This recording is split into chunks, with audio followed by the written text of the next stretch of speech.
Bonjour à tous et bienvenue sur notre chaîne ATech. Nous allons parler aujourd'hui de cette nouvelle avancée en fusion importante et les potentielles répercussions qu'elle peut avoir.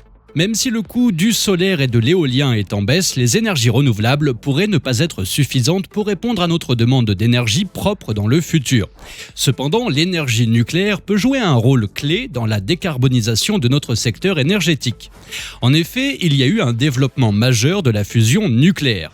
Cette découverte, on la doit au Dr Martin Greenwald, directeur adjoint et chercheur principal au MIT et à son équipe. Mais avant d'explorer plus en détail cette récente percée sur la fusion nucléaire, il est bon de prendre du recul et de faire un petit point.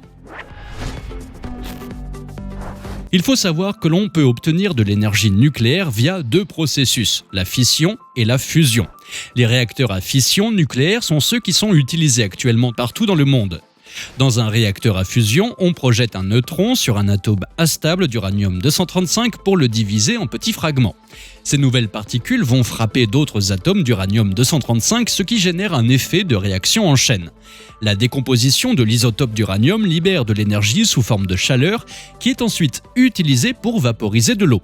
Et la vapeur résultante peut alors être utilisée pour alimenter une turbine afin de générer de l'électricité. Comme son nom l'indique, le processus de fusion est fondamentalement l'opposé de la fission. Au lieu de diviser, nous assemblons simplement les choses. Un réacteur à fusion reproduit ce qui se passe naturellement au cœur du Soleil, c'est-à-dire que les isotopes d'hydrogène se divisent puis fusionnent en noyaux d'hélium à des températures et des pressions astronomiques. Dans ce cas, la réaction de fusion produit 4 fois plus d'énergie que ce qui est obtenu par le processus de fission. Dans le cas d'un réacteur nucléaire, ils introduisent des isotopes d'hydrogène comme le deutérium et le tritium pour la fusion. Le deutérium est un élément stable et la radioactivité du tritium ne dure pas très longtemps. Plus sûr et plus écologique, les sources de combustible de fusion sont plus abondantes et moins chères que les combustibles de fission. Et cela parce qu'il est possible d'extraire le deutérium de l'eau de mer tandis que le tritium s'obtient pendant la réaction de fusion elle-même. C'est une source d'énergie idéale dans l'absolu car le combustible est quasiment illimité. S'ils étaient fusionnés dans une centrale électrique, ils produiraient assez d'électricité pour un Américain moyen pendant un an. Les avantages potentiels de la fusion par rapport à la fission ne concernent pas seulement une plus grande production d'énergie et une densité énergétique plus élevée, mais également une meilleure gestion des déchets nucléaires. En effet, à l'heure actuelle, si les déchets nucléaires issus de la fission ne sont pas traités de manière appropriée, ils peuvent contaminer la planète pendant des décennies. En plus de cela, la réaction en chaîne de la fission peut dégénérer jusqu'à être hors de contrôle, causant une fusion ou une explosion nucléaire, comme ce qui est arrivé à Fukushima en 2011. Ce type d'incident ne se produirait pas dans un tokamak qui est basé sur la fusion par confinement magnétique. Un tokamak est une chambre en forme de beignet où vous chauffez des isotopes d'hydrogène jusqu'à 150 millions de degrés. Leurs atomes sont dépouillés de leurs électrons et transformés en ions, ce qui a pour résultat un gaz ionisé surchauffé qui est le plasma. Dans ces conditions, les particules chargées entrent en collision et fusionnent ensemble, comme cela se produit avec le Soleil. Un autre filet de sécurité pour la fusion est qu'il est possible d'arrêter la réaction en coupant l'alimentation en combustible dans la fission nucléaire. Cette solution serait une excellente alternative à la fission qui a besoin de beaucoup d'eau pour fonctionner, mais on estime qu'un réacteur de fusion fonctionnel ne sera pas disponible avant 30 ans. En effet, personne n'a encore produit de réacteur de fusion entièrement fonctionnel, mais il faut une quantité folle d'énergie pour produire le plasma chauffé.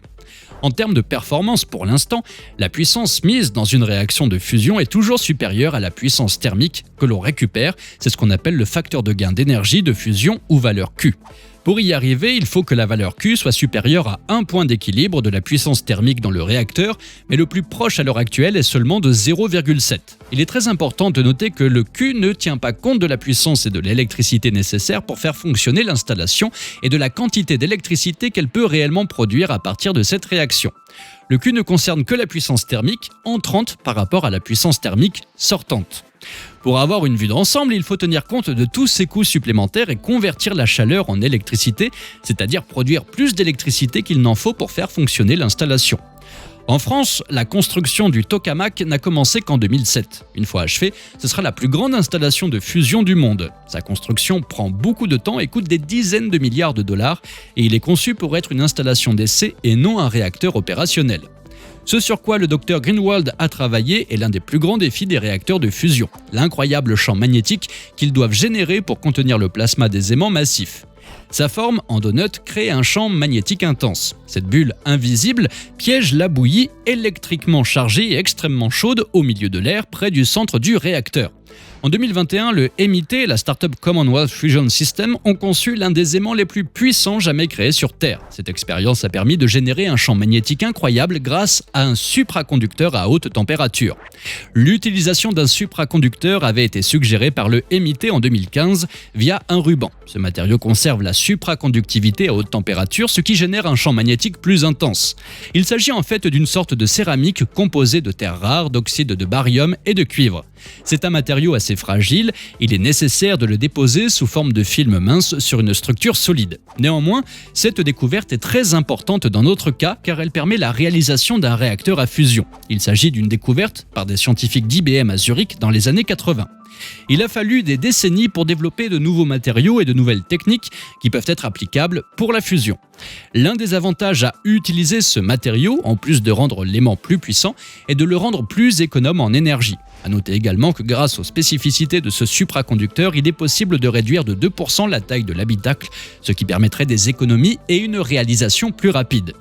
La nouvelle étape que le MIT et le CFS viennent de franchir dans leur récent test a été d'assembler un aimant de la taille nécessaire. Cela a permis de prouver la faisabilité du concept et que la théorie est viable, permettant ainsi d'aller de l'avant vers la dernière étape du projet, la construction d'un réalisateur opérationnel. Le MIT et CFS visent maintenant à réaliser la première démonstration du dispositif de fusion avec une production d'énergie pour 2025. Pour développer ce prototype vendeur, la startup CFS a levé plus de 1,8 milliard de dollars, ce qui leur laissera le temps pour régler la question de la gestion des hautes températures malgré la charge thermique plus élevée. Il faut savoir que dans le cas de la recherche sur la fusion, les tests de réacteurs à fusion ne durent que quelques secondes à la fois, ce qui n'est pas nécessairement une bonne idée. Alors ce n'est pas foncièrement un problème avec les réacteurs à fusion, mais c'est plutôt la façon dont ces dispositifs de test sont construits. Pour réduire les coûts tout en prouvant les concepts clés, ces expériences ont souvent des longueurs d'impulsion très courtes. D'une part en raison de la physique de l'expérience qui est nécessaire, mais également pour des raisons économiques. Proposer cette alternative en énergie nucléaire pourrait permettre de réduire à la fois les coûts d'exploitation et les déchets nucléaires. Bien qu'il y ait encore beaucoup d'obstacles à surmonter, cette récente percée prouve que l'obtention d'une puissance illimitée à partir de la fusion est peut-être un objectif réaliste et réalisable dans les années à venir. Et voilà, nous sommes arrivés à la fin de notre sujet du jour. Si vous avez apprécié cette vidéo, laissez-nous un petit pouce bleu. Pour ne pas rater notre prochain sujet, n'hésitez pas à vous abonner à notre chaîne et surtout n'oubliez pas d'activer la cloche des notifications pour être averti lors de la sortie de chaque nouvelle vidéo. Et à bientôt sur ATech.